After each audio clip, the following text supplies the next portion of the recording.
year at this time, with the exception of the freshmen, I'll call back the memories of the rest of you. You recall we were listening to a graduate of Flintridge who graduated in 2007, and her name was Nikki Napolis. Do you remember that she spoke to us about truth, veritas, something that we all hear a lot about here? Do you remember how she described the first homeless person she had ever met? Think back. She was in Berkeley at the time, and she was walking out the Berkeley gates with some friends. They were probably going for coffee, when she heard, all of a sudden, she heard someone say very clearly to her, "Ma'am, can you help me? I'm homeless." To this day, Nikki doesn't know why she turned around to look her in the eye, but she did, and her clear message to us was, once you recognize evil in the world, you must do something about it. It's not enough, as she said, to throw money after it. You really must do more. She went on to talk about her hunger project at Berkeley, her visit to her parents' homeland last summer, the Philippines, and her continuing efforts to address homelessness and injustice wherever she sees it. Following her appearance with us, she was interviewed by a newspaper, the Asian Journal, which picked up our story about her. In it, and this is a direct quote from Nikki, "I want to be branded as Veritas.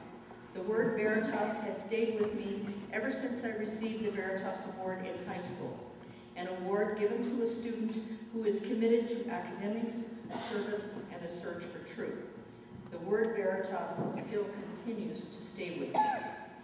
Now, we are here today for this kind of an assembly because of the life of a very special TOLOG who would have graduated from here in 2001.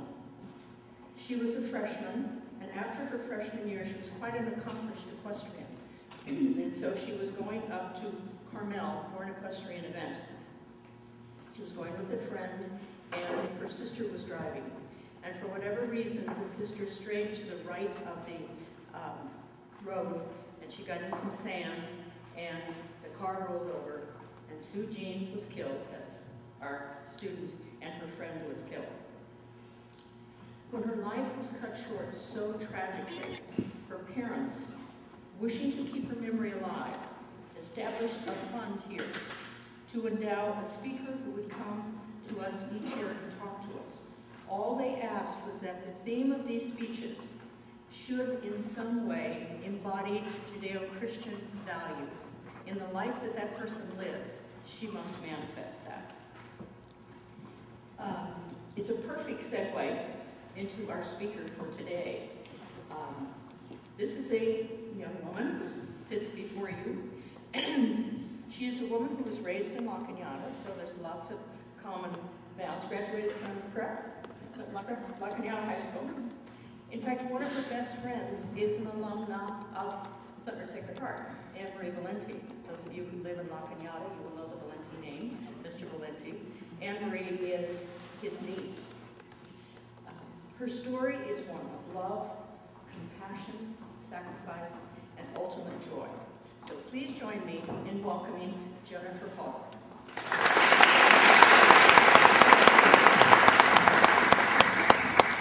Thank you, Mrs. Sadler. That was a nice introduction. Thank you so much for having me here today. I am actually so honored and blessed. I can't believe you guys have picked me to come, but I'm thrilled that you did. I'm going to tell you a little story about God's love and God's plan. Not a plan that I actually anticipated God sending me on at all. In fact, when I pictured my life, as we all do, especially I think as younger than freshmen, and let's see, the freshman, sophomore, senior, junior, right? Is that our order? Okay. So freshmen, you guys are sitting in a completely different place in life right now than the seniors who are probably just got acceptance letters, correct? They're leaving. And you guys can't imagine because it seems so darn far away, and what's God's plan in between. I definitely did that. I thought, when I thought of my plan, I thought, oh, I'd be married at 25, I'd have 6 kids by, whatever, and we'd go to St. Bede's, Sacred Heart, or whatever, and keep going. That wasn't God's plan. So, but I have a great journey. I can't complain one moment. It's just amazing. when you sit here, especially your age, you don't have any idea where your life's going to lead you. And I've been incredibly blessed in my life. When it came to winning the lottery of families, I won it. My family, I couldn't be more happy. I grew up in this amazing town of La Cañada, which forever when you're in high school you try to get out of, and then when you get out of high school you forever try to get back in. So it's really not that bad of a place, even though we call it the bubble. So my journey actually started out, I was raised Catholic until 7. My parents decided to leave the Catholic Church for reasons kind of unknown to me. There was changes going on in the church at the time. And it was actually the Valeni family, Anne-Marie, who graduated from here, who we kept going back to. And it always felt right to sit in St. Bede's. And when you're 8, 9, 10 years old, you can't tell you what right means. But it always felt comforting to be there. So anyways, at 16, I was one of those kids that actually lied, surprise, but I actually lied to my parents because I didn't want them to know I was sneaking over to Mass at Holy Redeemer. So I always had to go to the store at 5 o'clock every Sunday night, which was amazing, and especially because my mom went to the store every day. And I'm not telling you I'm the greatest kid. I'm the biggest sinner there is out there. So I'm not telling you my life's perfect. I'm not telling you I've done it right. I wasn't the best student in the world. I loved being there because I loved the social part of it. I could probably run the school. So I always say that God's plan, you always question, God, why did you make me this height? God, why do I have to take Spanish? I'm so bad at Spanish.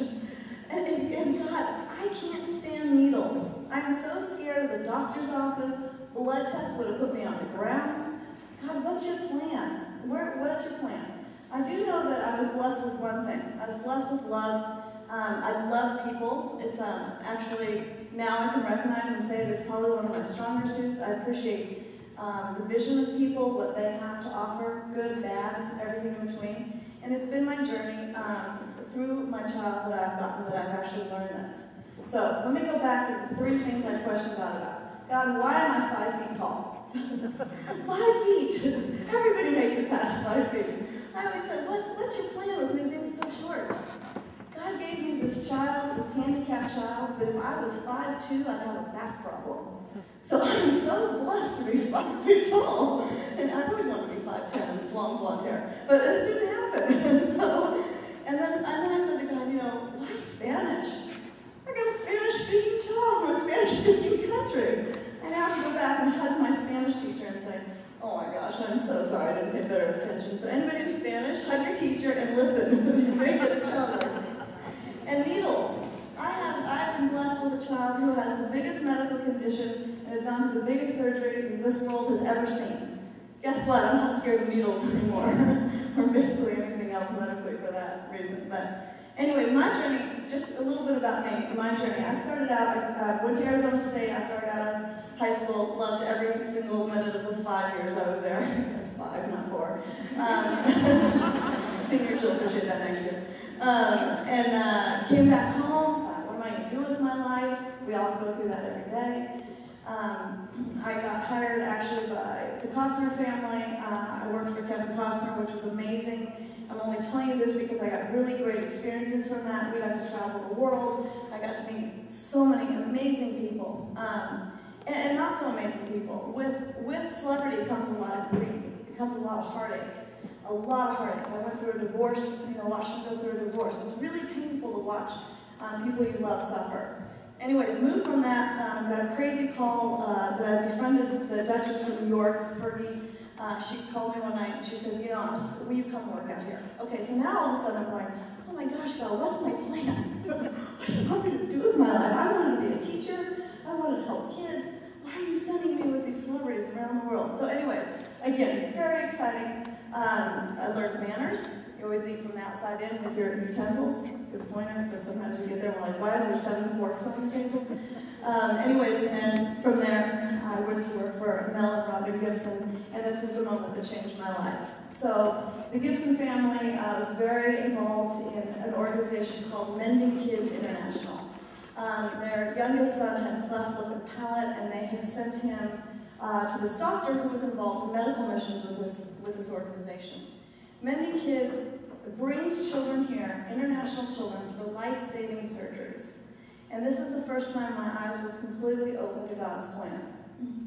So what we do when we bring children here, imagine being in a country where you don't even have a surgeon to fix your child. Your child is absolutely going to die, and we're talking in weeks, months, years at the longest, and they can't even get help. Okay, if we had something wrong with us, what do? We run to Huntington Hospital. They fix us, we go home. They don't even have the possibility of seeing a doctor. So these mothers go to the ends of the earth to get their children fixed. We have mothers that will walk to a bus 3 hours away, carrying their sick child that can't walk because they have a heart condition. Then they get on a bus and they will travel another 5 hours, and they will sit in a waiting room for 3 days and just pray that their child is going to be saved. Can you imagine the love? Okay, now that all of a sudden we come in and the doctor, not we, but many kids comes in and says, you know what, we can take you back to the United States and we can fix your child, but you have to leave your child. Now this mother has to take the most precious thing in the world and hand them to a stranger and send them to a country that they can never even fathom going to themselves.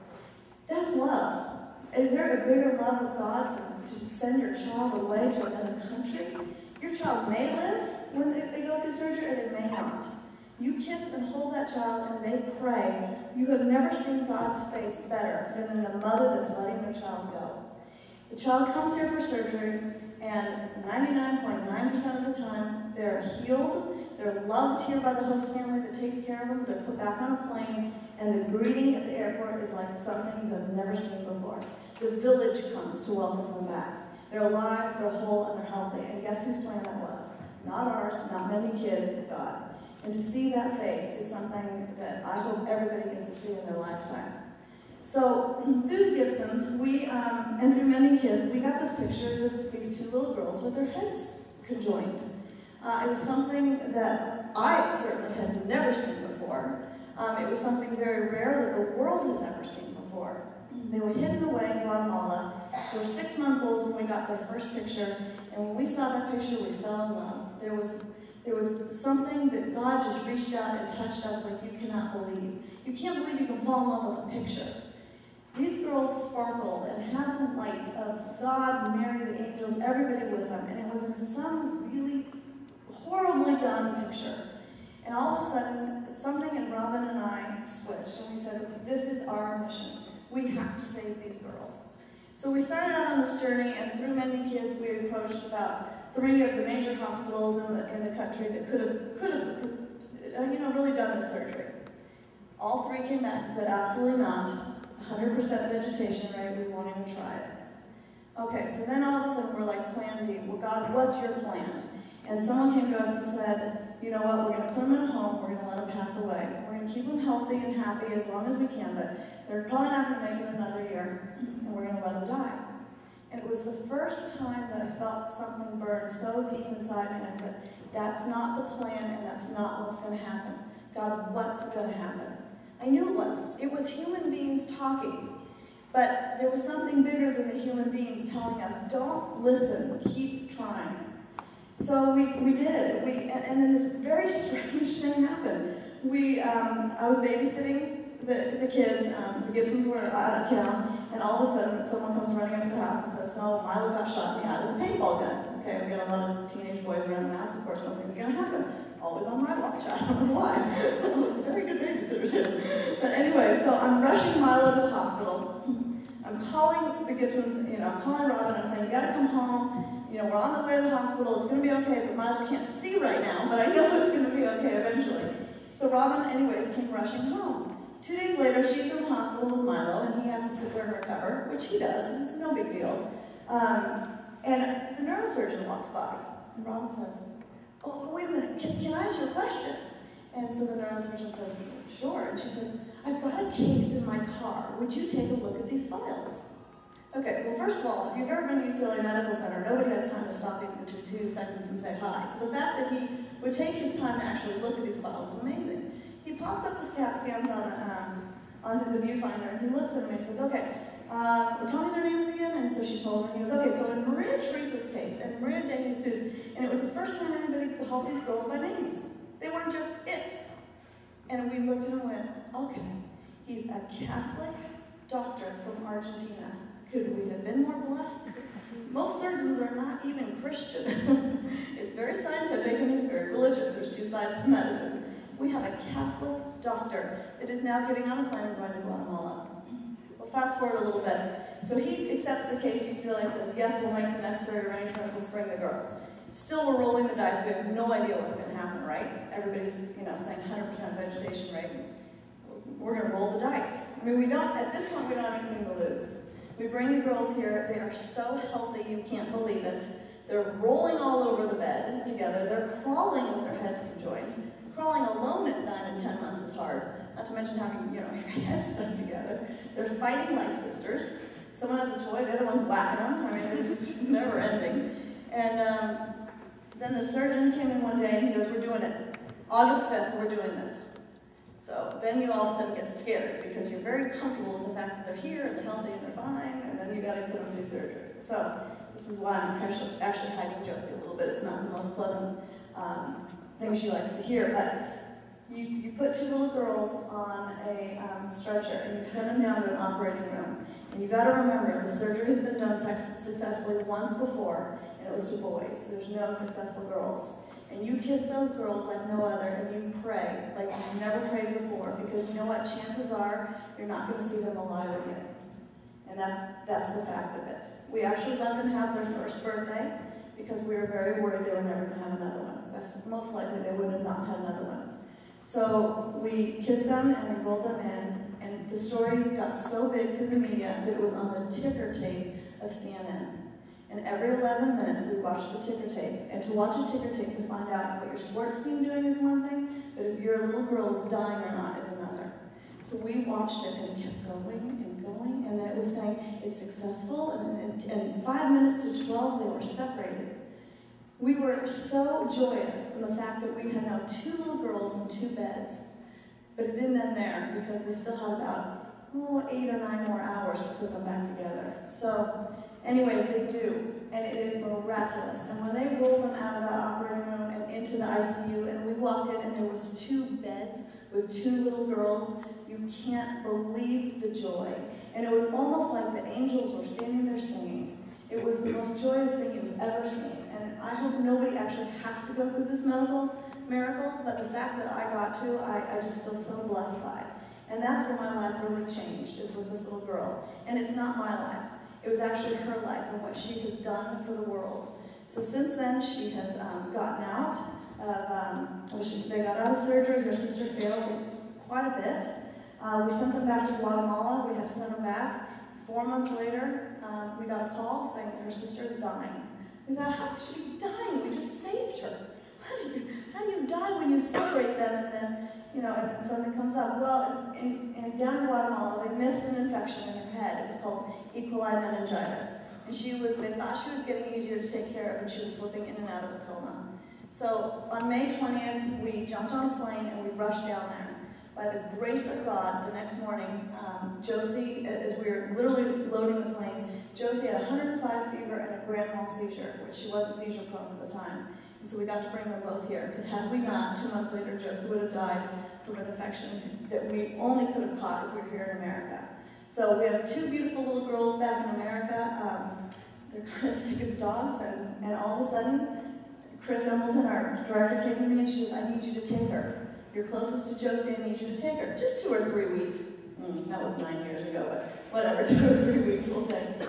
And that was the day that I became a single mom, that I didn't even expect to be a mom at 31, to a very special needs child. Anyways, it's not my story, it's the story of the girls and them brightening the world and what they have actually done. So we have 2 very severely challenged children, and everywhere they go, they absolutely light up the world. It's funny, if you ever go to Mass with us and the sisters happen to be there, Josie will sit and wave to them the whole time. I know Father Kevin's going to start yelling at me one day. She's interrupting. But Josie went on, and her journey has been much different than her sister. She has developed normally in the sense that she's cognitively completely aware. She doesn't have a shy bone in her body, for those like you who know her. She is absolutely not shy. She's gone on to have, she had to have a shunt placed in her head, which drains the fluid. It actually paralyzed her for 4 months, so we had to recover from that. in that time, she is just the light of the world. She has a smile on her face. She's completely, she knows she's protected by God. I'll tell you one little story. She's had so many surgeries. She's had hip surgery. She's had neck surgeries with halos. The child has never complained once. She's so tough. But one thing happened then, when you kind of get comfortable in life, all of a sudden something kind of changes to remind you that maybe we should be thinking a little harder, maybe praying a little harder. When Josie was in kindergarten, all of a sudden she became epileptic, and she would have very severe seizures. And so severe that we were calling the paramedics at least once a week, once every other week. And where she would completely lose consciousness, and it was really, really, really frightening to watch. So we went through this, and the doctors couldn't figure out a medication that would fix her. And so finally, it was one of those moments that you have to really turn to God, as much as it's so scary. And I know that's the right place to turn to, but when it gets really scary, sometimes it's hard. And so one night, my prayers, I said to God, I'll never understand on this earth why we need to take her. But if you need to take her, I won't understand it, but I'll appreciate what you've done in the life you've given me, you've given her. But it is your will, and I guess it's time to offer this up to you, because I don't see a solution happening, and I see her getting a lot sicker, and I feel you pulling her from me. And in this time, this is happening, the seizures are happening, we'd be driving, and she would all of a sudden look up like in the mountain, she'd say, "Oh, Mom, look, there he is." Well, I'm looking around, I see a hillside, some trees, and brush, and I said, "Well, who do you see?" Ooh, I'm trying to, this child's 6 years old, you don't question. So I said, who are you seeing? She goes, there he is. And I said, who? And she says, Jesus. Okay, now you feel really dumb because you don't see him. All you see are trees. And you go, okay. And you don't ever want to say, no, you don't, because who am I to tell her she's messy? And so she would see Jesus. And so I asked her, I said, how old is he? Oh, he's about my age. So he's about 6. And then she said, oh, there she is. There she is. Oh, she's coming. They're holding hands. And it was Mary.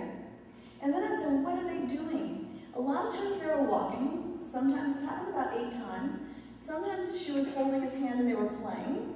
And there would be children around.